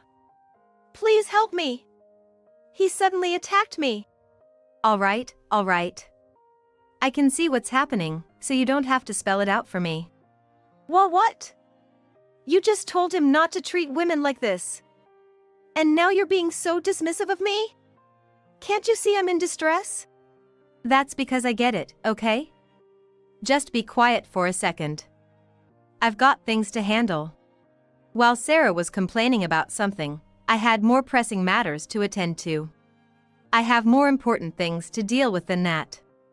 I stepped outside the house for a moment and headed towards a car parked outside. I called out, "Excuse me," and from inside the car, a well-built man stepped out. And with that man, I headed back to the room where the two were. Who's this old man? Why's he here? Upon seeing the new arrival, both of them froze. Allow me to introduce you. This is Sarah's father, Mr. Carter. What? Seeing Sarah's father, Mike instantly distanced himself from Sarah, a complete change from his previous demeanor. On the other hand, Sarah's face turned pale as a ghost at the sight of her father and she froze, looking down. Nice to meet you. I'm Carter, Sarah's father. Jessica called me over. What the heck is going on here? Sarah, what's your relationship with this man? The two clearly looked intimidated by Carter's imposing tone and demeanor. He's my husband. What? So, you're telling me you were having an affair with my daughter? Well, that's one way to put it. At that moment, Carter's face turned fierce, glaring at Mike with piercing eyes. Mike looked like a deer caught in headlights, completely frozen. Soon, Carter's face was inches away from Mike's. Mike looked utterly clueless about what to do next. You made your bed, now lie in it. It wasn't clear if it was these words that broke Mike's spirit, but he collapsed on the spot. From her bag, I took out a paper and placed it in front of Mike. I think you'll understand when you see it, it's a divorce paper. My name's already on it. You just need to sign. She also placed a pen next to it. Defeated, Mike signed the divorce paper without resistance. Thanks. As for alimony, my lawyer will be in touch later. We'll discuss the details then. Mike silently nodded. But this incident wasn't over. Standing nearby was the very man who had ruined Jessica's life. You're truly despicable. You played with my feelings, always threatening to leave. And this is how you end things? Jessica spat these words out at her ex-husband. But, to her surprise, he responded with newfound vigor. You say I played with you? Don't kid yourself. You were the one who approached me first. Saying you had feelings for me. Saying you wanted to be with me. If it wasn't for you, my life wouldn't have turned out this way. What the heck? Anyone who'd take that seriously is the fool. First off, thinking you're some big catch is your first mistake. Because of you, my life's a complete mess. Being seen by my dad in a place like this is just the worst. Huh? What's that supposed to mean? If anyone's the worst here, it's you. I turned you down, but you kept saying you wanted our baby. And when the baby came, you said it wasn't what you intended, that you didn't expect to really have a child. That you wanted to live your life and wanted a break, but you didn't want the responsibility of the child. So, leave it to me, right? You're way more to be blamed. I didn't say all that. This is going nowhere, and listening to this nonsense is just a waste of time. Okay, stop. I've heard enough from both of you, just cut it out. You're making everyone irritated. The two looked over, panting, as if wanting to say something. I could tell they wanted to say something, but probably seeing Carter standing next to me, they seemed too scared to utter a word.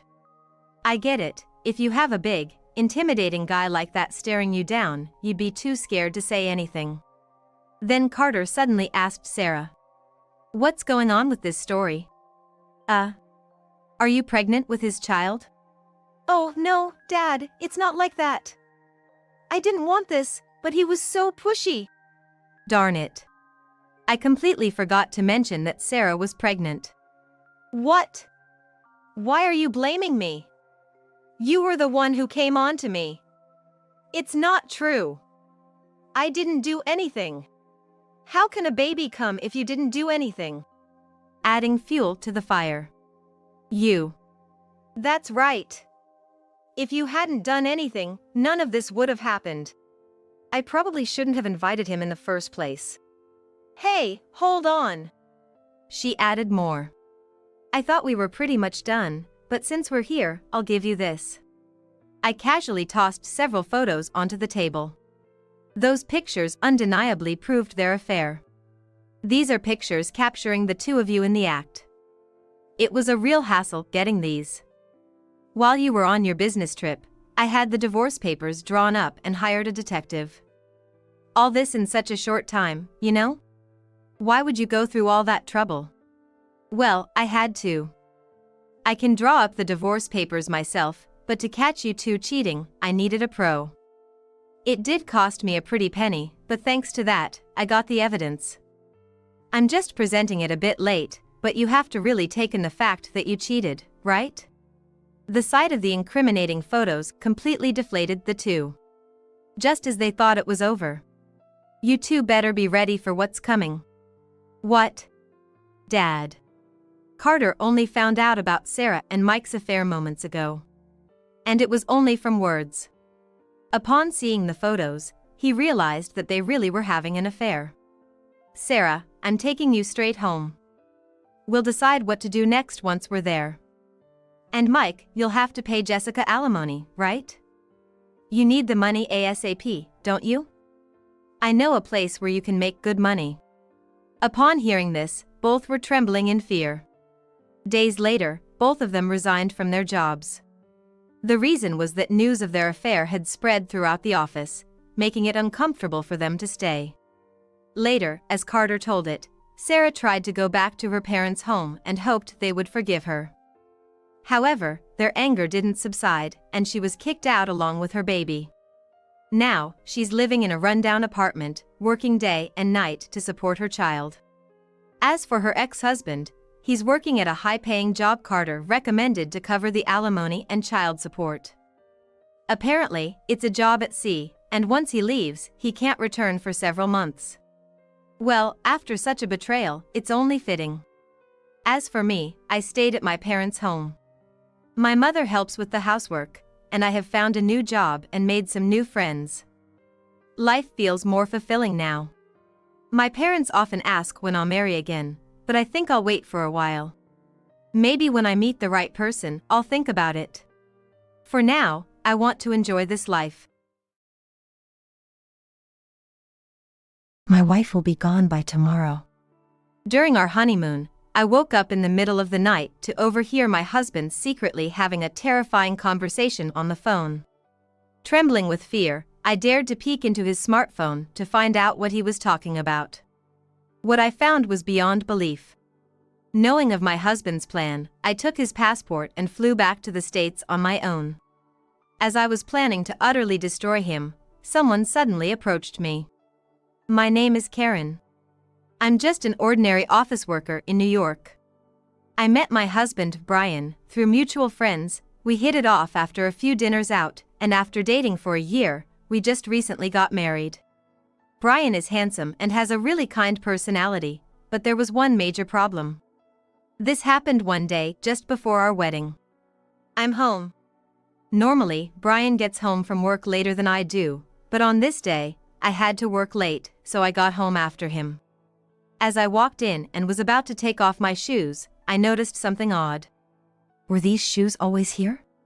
There were not only Brian's work shoes, but also a pair of women's heels.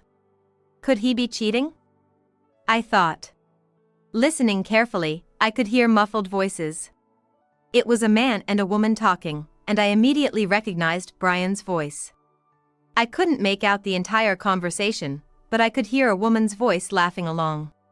In the spur of the moment, I started recording with my smartphone and burst into the living room. Huh? There was Brian and my mother-in-law. Oh, welcome back. Karen, welcome home. Sorry for intruding. Relieved that it wasn't an affair, the living room scene was still quite bizarre. Boxes were piled up everywhere. Confused, I asked, "What's with all these boxes?" Brian responded, "Oh, these? We're moving." My mom came over to help pack. I was so confused I felt like my brain might explode. Moving? Where to? I never heard about this. Oh, Brian. You didn't tell Karen? Sorry, I've been so busy with work. I'm so sorry, Karen. I told him if you're gonna get married, you should move into our house. It looks like Brian didn't mention it to you.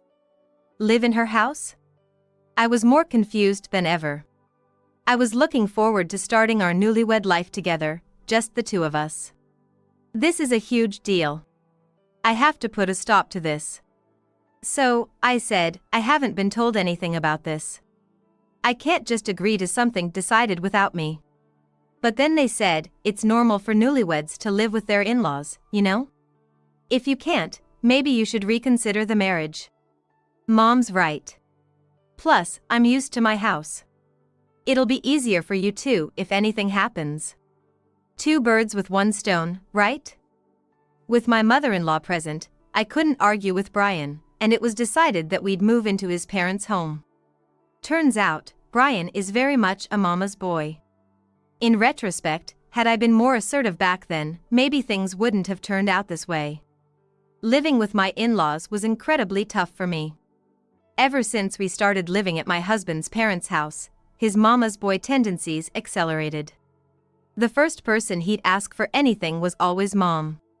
While my mother-in-law took care of most of the cooking and household chores, the rare times I made dinner he would say, "My mom's cooking tastes better." Perhaps my mother-in-law enjoyed being relied on by her son because she did everything for him. My father-in-law would just turn a blind eye to this behavior and not only ignored me but wouldn't even look at me. Sometimes, when I tried talking to him, he'd just brush me off. I constantly questioned my place in the household. The biggest concern for me was my mother-in-law's extravagant spending habits. After moving in, I realized she adored branded clothes and bags. Every time her favorite brands released something new, she'd buy it. Every release, she'd approach me saying, "Karen, I really want this, but I'm a bit short on cash right now. Could you maybe lend me a little?" Even though I thought she shouldn't buy it if she couldn't afford it, since she did all the cooking and cleaning, I couldn't object and just gave her the money as asked. Thanks to this, the savings I had accumulated since my college days were nearly gone. When I tried discussing this with my husband, he just said, "We're living here rent-free, so don't complain. It's not like I chose to live here." Still, the reason I didn't leave was that my husband, for all his faults, genuinely cared for me. Whenever we both had a day off, he'd take me out on dates and he had even planned our honeymoon. Living with the in-laws was tough, but I kept going, holding on to the hope in his kindness. Finally, the day of our honeymoon that my husband planned arrived. Our destination was Italy. It was a dream come true for me as I always wanted to try authentic Italian cuisine. The thought of traveling abroad with the love of my life made me so excited. However, my excitement for the honeymoon turned into a nightmare due to one thing my husband said. It happened late at night. I woke up wanting to go to the bathroom and noticed my husband wasn't next to me. Assuming he was also in the restroom, I approached and heard him speaking on the phone. Who could he be talking to at this hour? Listening closer, I heard some shocking words. "My wife's gonna be gone tomorrow." What? "Don't worry, Mom. I've got it all planned. I'll get back to you." It seemed he was talking to my mother-in-law. But what did he mean by "gonna be gone"? Fearful, I quickly returned to bed and pretended to be asleep. After a while, my husband came back to bed and soon began snoring. Making sure he was asleep, I stealthily took his smartphone and headed to the bathroom.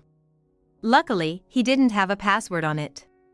As wrong as it felt, given the circumstances, I had to look. Opening his messages, I found a terrifying plan detailed in the chats with his mother. They were scheming to take my life for the insurance money, which my mother-in-law intended to spend on branded items. The fear was overwhelming.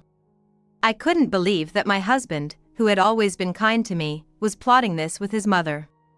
I took photos of their conversation with my own phone and returned to bed. The rest of the night, I was too frightened to sleep. As dawn broke and transport services started operating, I realized I needed to leave for my safety. Gathering only my belongings, I decided to leave the hotel on my own. Just as I was about to leave, I spotted my husband's passport on the desk. A good idea just hit me. I took my husband Brian's passport and left the room, in an attempt to strand him abroad.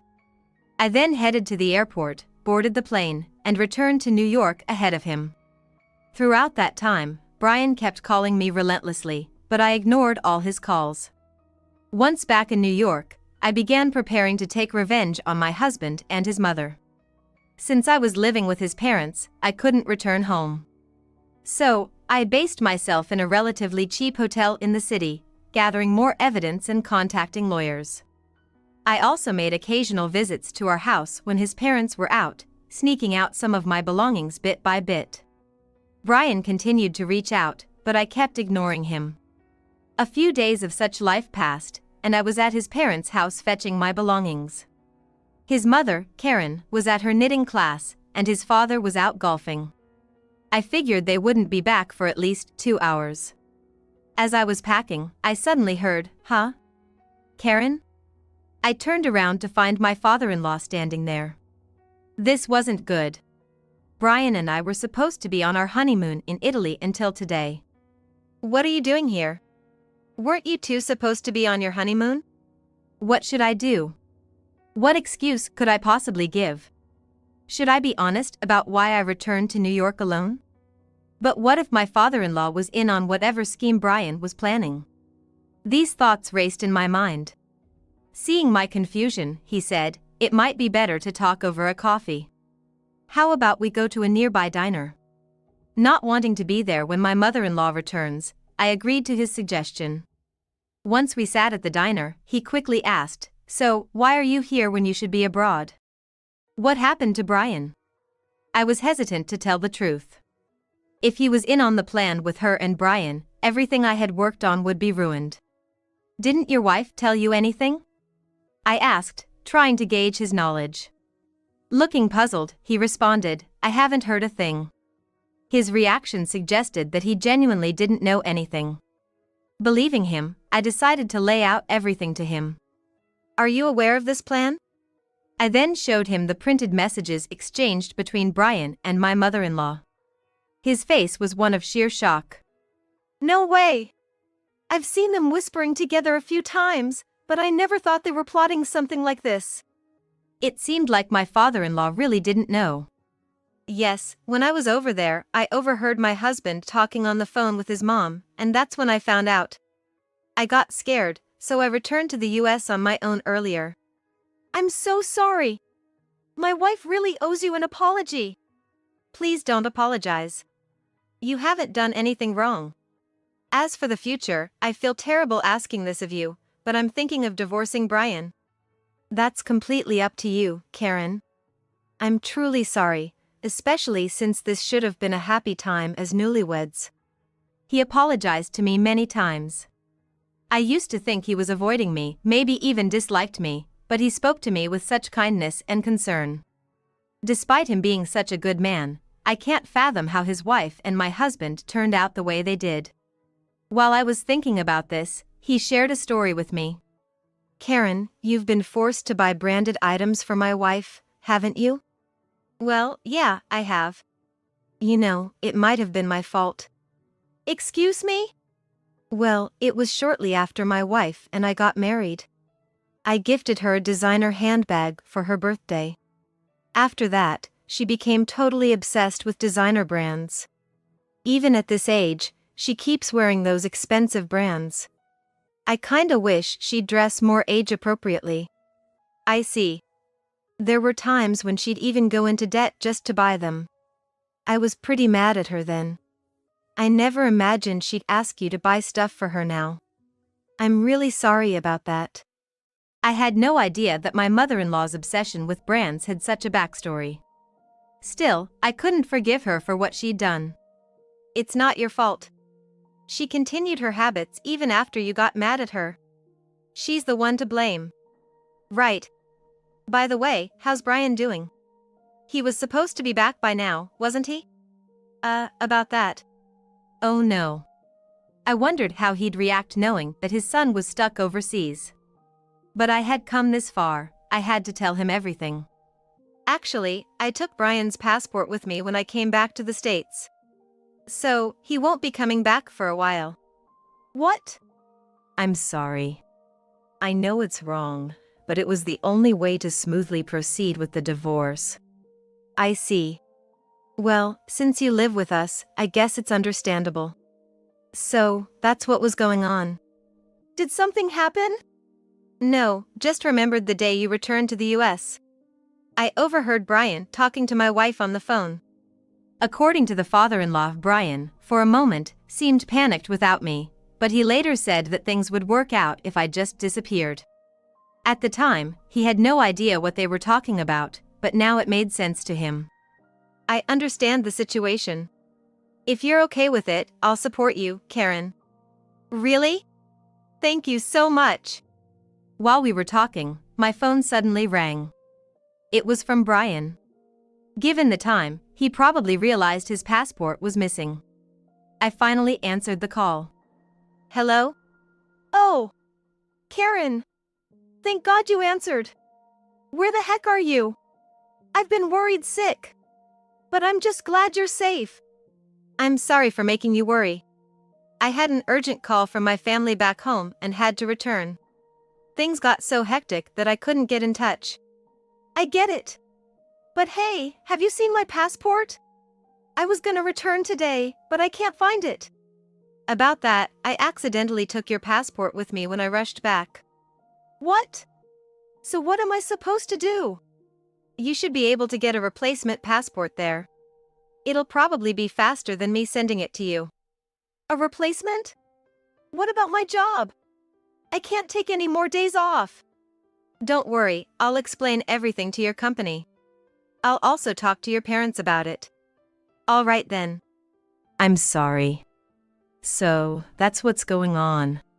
Please be careful when you come back. With that, I hung up the phone. Karen, you sure can spin a tall tale, can't ya? I've always been crafty, that's for sure. Thanks to my father-in-law supporting me, I was able to proceed with the divorce preparations more smoothly. And finally, the day arrived. Brian managed to get his passport reissued and returned to the States. His mom went to the airport to pick him up, so the two of them came back home together. We're home. Man, what an ordeal. Indeed. All because of Karen. After hearing from Brian that I'd returned to the States before him, his mother, apparently upset that their plan failed, started making sarcastic comments towards me. I wanted to snap back at her, but I held my tongue. No worries. They're gonna get what's coming to them soon. As soon as Brian and his mother entered the house, my father-in-law, with a stern look, said, "Both of you, come here." He led them to the living room where I was waiting. Sit down. Brian and his mother seemed a bit flustered, but they couldn't defy his imposing demeanor, so they sat down obediently. I apologize for bringing this up as soon as you guys got back, but there's something really important we need to discuss. Important? I'll cut to the chase. Brian, I want a divorce. Divorce? Hold on, Karen. What's this all about? You trap my son in Italy and then demand a divorce when he comes back? There's a limit to being unreasonable. Unreasonable? Aren't you the unreasonable ones here? What do you mean? Oh, so you're playing dumb now? Can you explain this then? Saying this, I showed them pictures of the messages exchanged between Brian and his mother. What's this? These can be easily fabricated these days. This isn't valid proof. You're right. This might be weak as evidence. But what about this? I then presented a voice recorder. Pressing the play button, the recording of a phone conversation between Brian and his mother played. My father-in-law had recorded it for me. Since his wife is hard of hearing, she always turns the speaker volume to the max during calls, making it audible throughout the house. My father-in-law took the opportunity to record them. The conversation revealed that since I had safely returned to the US, their scheme had failed. It also included the disappointed voice of my mother-in-law and my husband discussing their next move. You can't deny this now, can you? Wait, Karen. Please reconsider the divorce. I only did what my mom told me to. I never wanted any of this. But she kept saying she needed more money to buy her favorite designer items. I just wanted to see her happy. But now, I see the light. I don't want to divorce you. Let's leave right now and live happily. It's not too late, right? I was utterly dumbfounded by his words. How on earth could he come up with such a delusional fantasy in his head? You know, I've always thought this, but you really need to stop with the whole mommy thing. It's super creepy. I get that you want to please her, but trying to get rid of your wife and using the insurance money to buy her fancy stuff? No way I'm staying with someone like that. Just the thought gives me a headache. Brian looked utterly defeated by my words. In any case, I will definitely be seeking a divorce. Plus, I will also ask for reimbursement for all the designer items you bought with my money. What? But then I won't be able to buy designer items. Even after all this, she still seems obsessed with designer brands. I'm truly dumbfounded by this mother and son duo. Enough is enough. Suddenly, my father-in-law interjected. All you care about is yourselves. Do you realize how terrified Karen has been because of your actions? Are designer items really worth it to you, even if it means using someone else's money? Do you realize how much trouble you've caused her?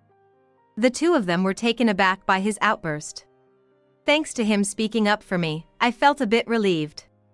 But my revenge wasn't over yet. Wait a sec. When did you find out about this? On the first night of our honeymoon in Italy. I overheard you talking to your mom in the middle of the night. So, that's why you flew back to New York the next morning. You didn't tell my company about this, did you? You're finally catching on? Well, you'll know the answer to that soon enough. Just as I said that, Brian's phone started ringing at the perfect timing. It's from the company.